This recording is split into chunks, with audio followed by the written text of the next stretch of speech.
On November 20th, I announced my decision to seek the Republican nomination for the presidency.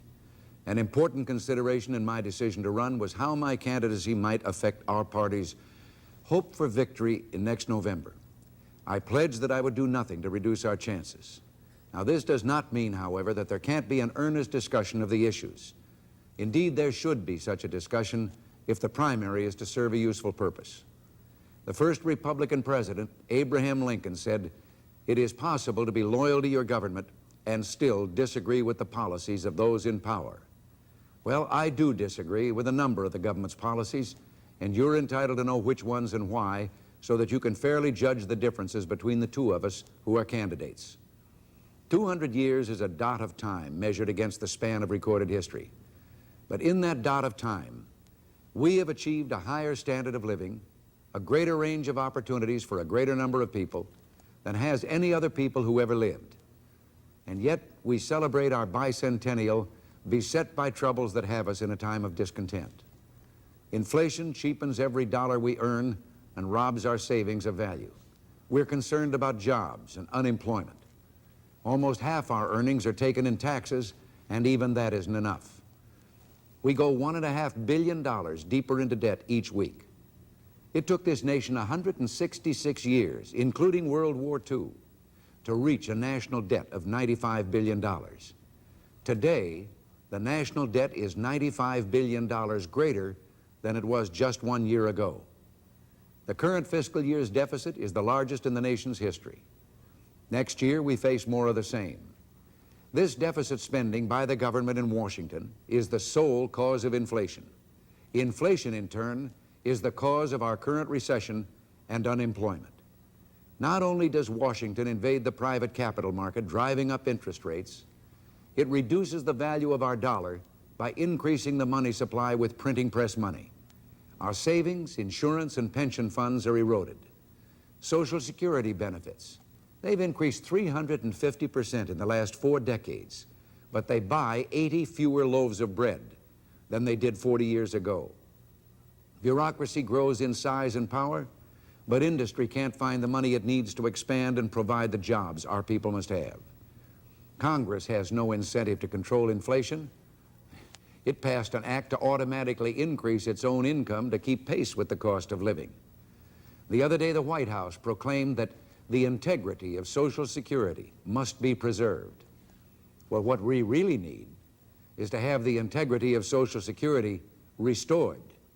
The system must be strengthened and improved so that those who've reached their non-earning years will be guaranteed, first, that they can always count on receiving their checks, and second, that those payments will keep pace with inflation. While we're at it, we should correct some inequities in the system.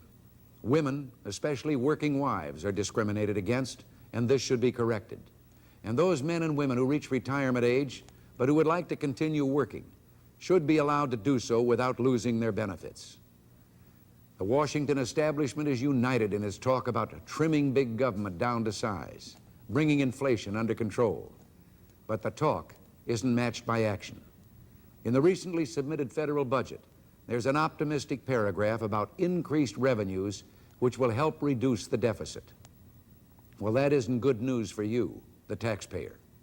On page 29 of the budget, you'll find this statement, and I quote, "Receipts are projected to increase as rising real incomes and inflation move people into higher tax brackets," unquote.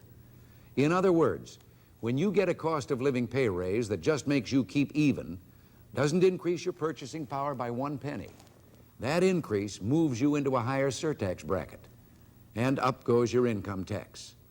Last year, Washington's profit on these cost of living pay raises amounted to $7 billion. Now, that was $7 billion less we all had to spend, but $7 billion more for government. And they tell us they expect to do even better in the year ahead. A question has been raised in this campaign as to whether there are basic differences between the two Republican candidates. Well, there are fundamental differences between us, and you have a right to know what they are before you go to the polls. One very basic difference has to do with our respective governmental experience.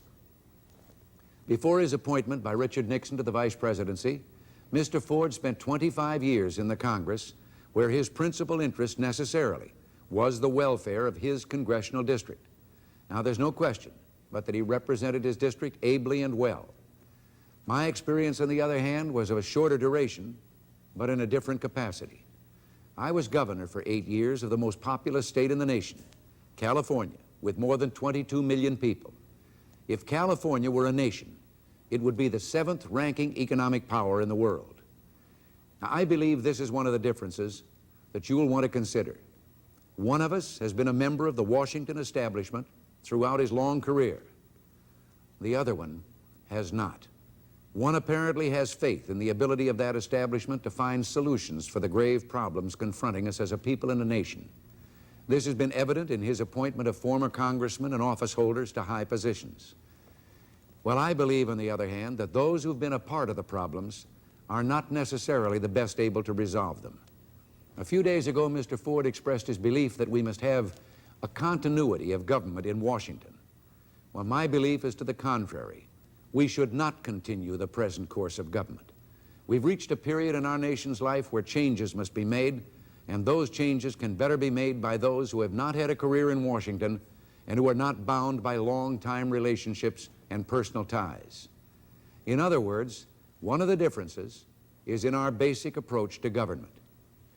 In 1966, I was elected by a 1,000,000-vote margin in a state where independents outnumbered Republicans and Democrats outnumber us better than 3-2. California was on the verge of bankruptcy, spending $1 million to $1.5 million a day more than it was taking in. Reserves had been spent. Bookkeeping tricks had hidden such deficit spending from the people.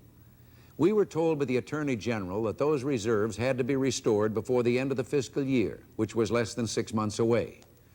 California was in pretty much the situation New York City is in.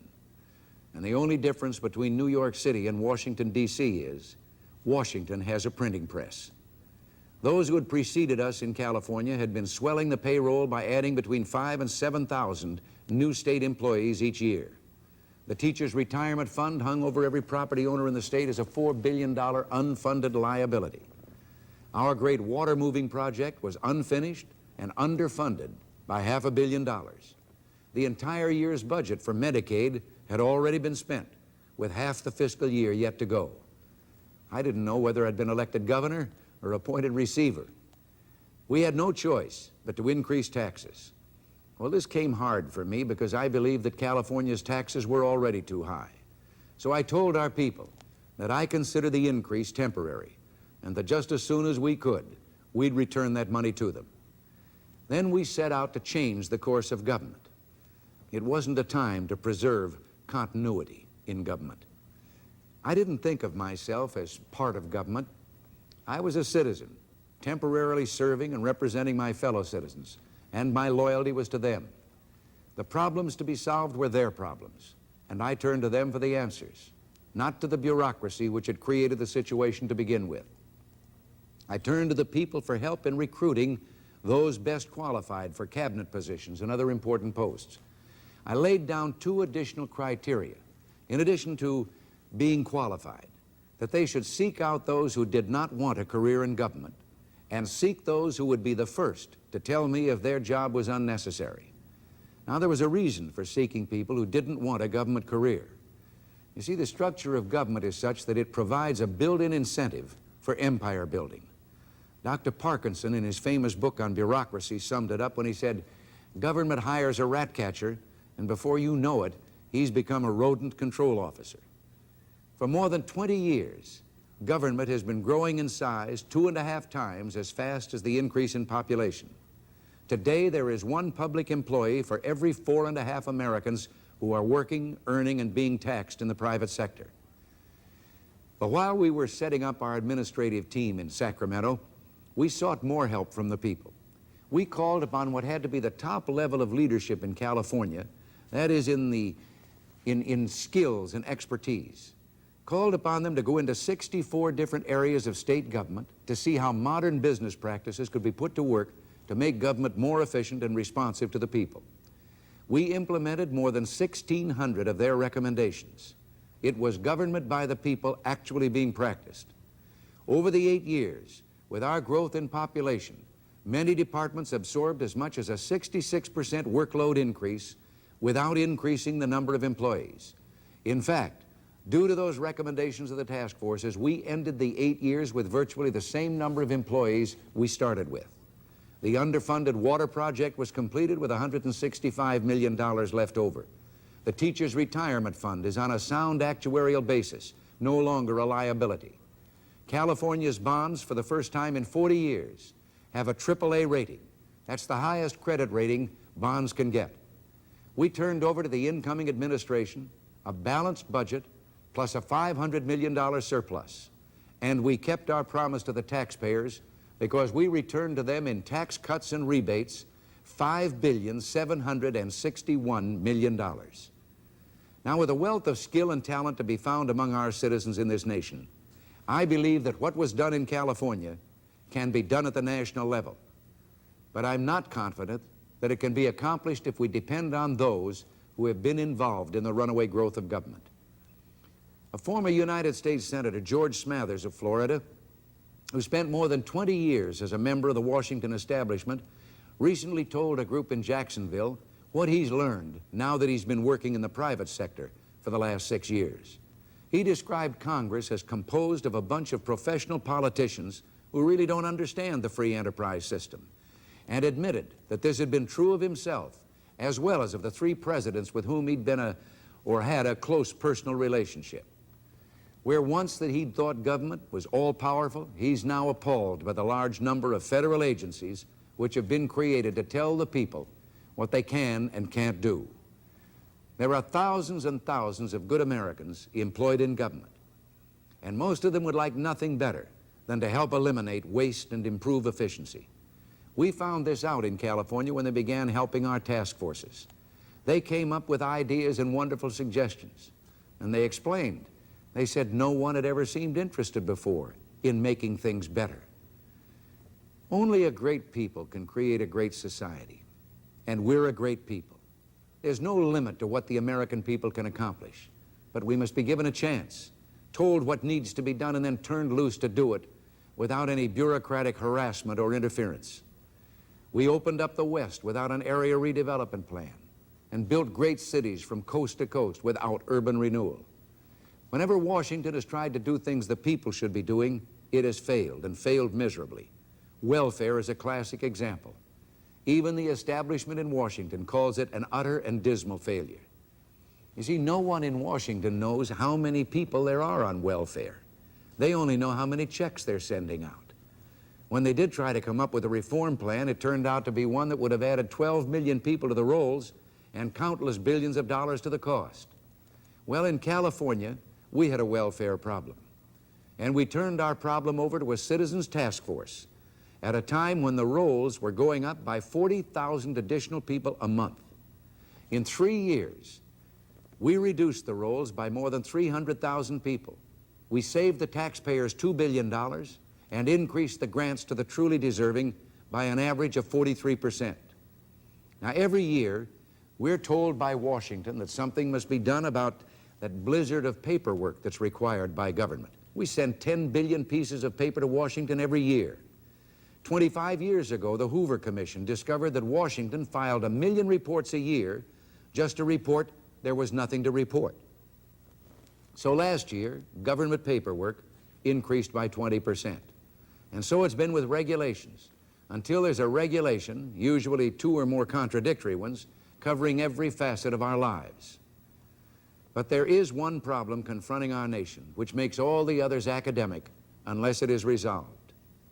If our defense posture is such that a potential adversary can become permanently more powerful than the United States, then our survival as a free people will be threatened.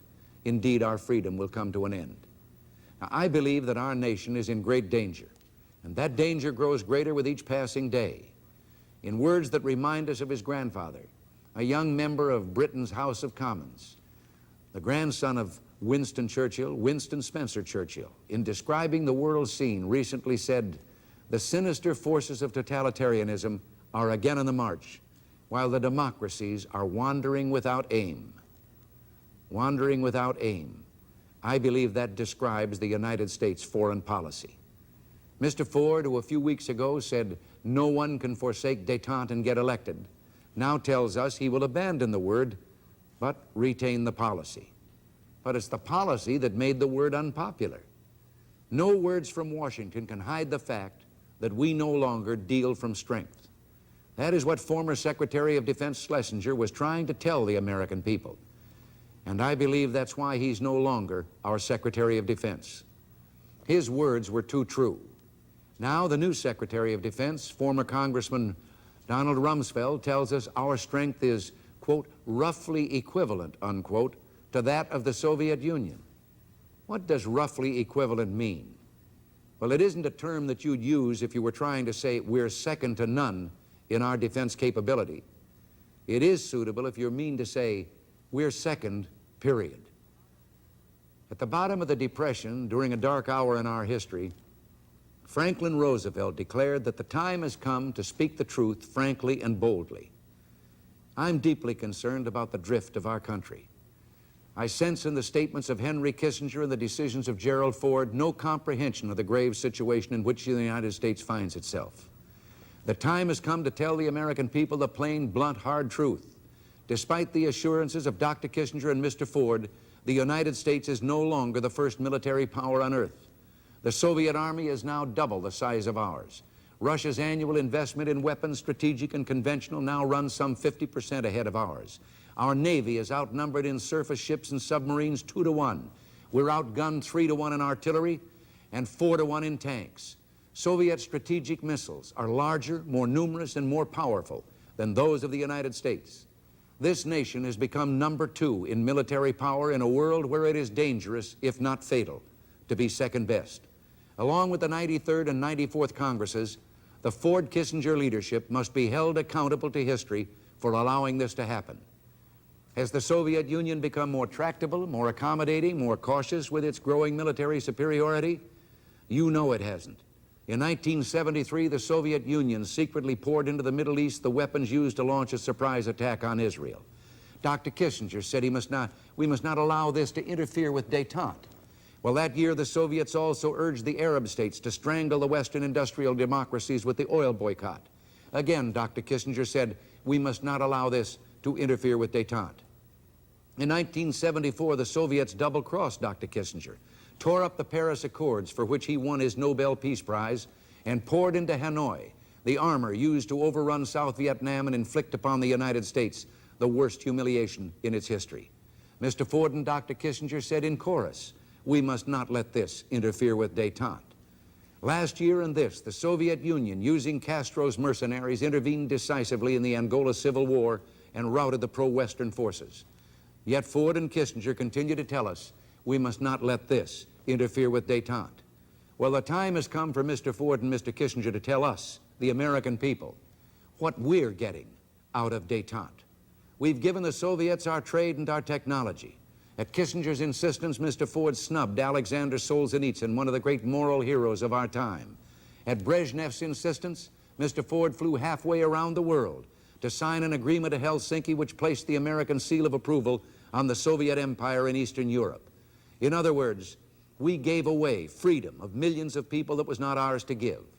And what has the United States gotten in return other than Soviet belligerence in the Middle East, Soviet duplicity in Southeast Asia, and Soviet imperialism in South Central Africa?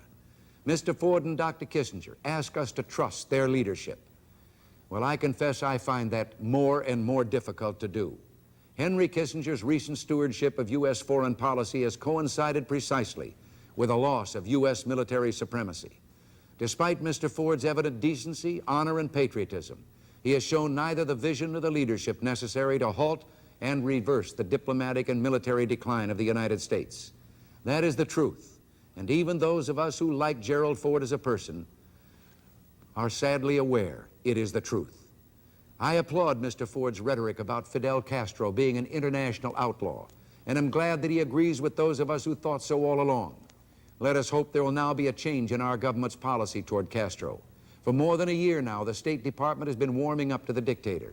Only last March, Dr. Kissinger said we should not be antagonistic toward Castro. In July, the State Department instructed our delegate to the Organization of American States to vote in favor of lifting the embargo on trade with Cuba. In August, the administration lifted its prohibition on trade with Cuba by foreign subsidiaries of United States firms. Mr. Ford named William P. Rogers, George McGovern's former Latin American Affairs advisor, Assistant Secretary of State for Inter-American Affairs. In September, Mr. Rogers went before the House Committee on Inter-American Affairs to recommend relaxation of a policy toward Cuba which had been forged during 3 administrations. That month, Castro hosted an international conference in Havana promoting revolution in our Commonwealth of Puerto Rico. What is our foreign policy? If now we're to recognize Castro for the dictator he is, if we're going to protect Latin America from export of his kind of revolution, as Mr. Ford has stated, then let's have action match our words. We could call on the OAS to reimpose the embargo. We could again prohibit trade by U.S. firm subsidiaries and reimpose the 25-mile travel ban on Cuba UN delegates and see if Mr. Rogers now shares the view that Castro is an international outlaw and that Castro maintains and expands a Soviet foothold in the Caribbean. And while we're establishing just what our foreign policy is, what are the quiet, almost secret negotiations we're engaged in to give away the Panama Canal? Everyone seems to know the negotiations are going on except the rightful owners of the canal zone, the American people. In 1974, Dr. Kissinger signed a memorandum with his Panamanian counterpart, Foreign Minister Juan Tack, which called into question that matter of whether the American people did in truth own the canal. Well, we do. Just for the record, the Hay-Buno-Varia Treaty of 1903 gave sovereignty over the canal zone to the United States. In 1904, this was upheld by all 3 branches of the government of Panama and affirmed in 1907 by our own Supreme Court. And yet a February 18th article in Times of the Americas quotes Foreign Minister Tack as saying, "The United States will recognize Panamanian sovereignty over the canal zone because both governments have already reached preliminary agreement on a new treaty."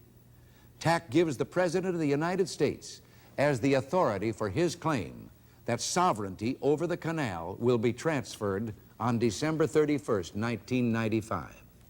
If these reports are true, it means that the American people have been deceived by a State Department preoccupied with secrecy. The Panama Canal Zone is sovereign United States territory just as much as Alaska is, as well as the states carved from the Louisiana Purchase. We bought it, we paid for it, and General Torrijos should be told we're going to keep it. I believe in the peace of which Mr. Ford speaks as much as any man. But in places such as Angola, Cambodia, and Vietnam, the peace they've come to know is the peace of the grave. I fear for my country when I see White House indifference to the decline in our military position, when election year rhetoric is used as a substitute for strength. I worry when I see Henry Kissinger rushing to Moscow to bargain away our technological breakthrough in the cruise missile, a weapon system which might help restore strategic equality. In my view, the policy of détente, as pursued by the administration, is one of making preemptive concessions to the Soviets. Perhaps there is some great strategy in this policy, but I confess I can't see it. All I can see is what other nations the world over see: collapse of the American will and the retreat of American power. There is little doubt in my mind that the Soviet Union will not stop taking advantage of détente until it sees that the American people have elected a new president. If Mr. Ford is elected president, he says he will retain Dr. Kissinger as Secretary of State.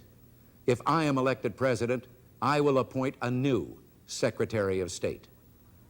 What do I offer the American people in place of the delusions of détente? I offer them what I believe to be the truth, that all our smiles and concessions have not brought genuine peace any closer.